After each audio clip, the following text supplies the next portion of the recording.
Ayan, ang ulam po namin ngayon ay... Labong. Ayan, ayan o. Ganito lang po yung gayat. Maliliit. Pang dinengding po, pang dinengding. Ayan, Pabilog. maliliit lang. Masarap po magluto yan si Papa ko.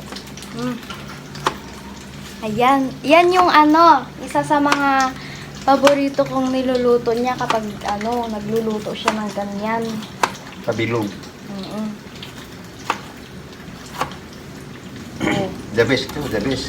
Mm. Pang dinengding. Ang halo nito sa luyot lang po at saka inihaw na isda. Okay na yun. Hindi naman mapili yung anak ko eh. Sanay sa hirap yan. Minsan, nakukuha niya labong, isa lang. Minsan, tatlo. Minsan, nakakadami pa yan. Pag hindi naunahan. Nakadami nga ng asawa eh. Gagi. Ayan, yan lang. Simpleng ulam lang, ganyan. Okay na sa amin. Oo. Tignan nyo, oh. Pabilog po. Ayan o. Ni? Ganyan o. Wow. Tapos manipis. Panis. May papas a chef. Wala, yan ha.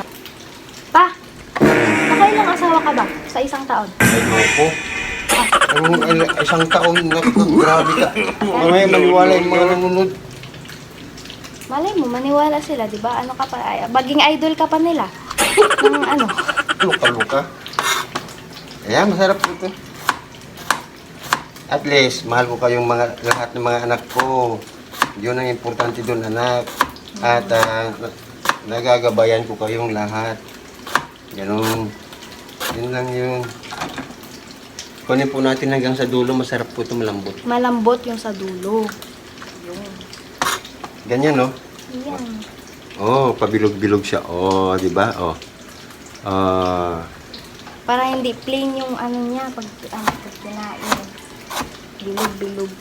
Ayan. Yung matigas, makukuha naman yung matigas, matatapon yun. Ganyan lang, oh. Oh, di ba? Sana all.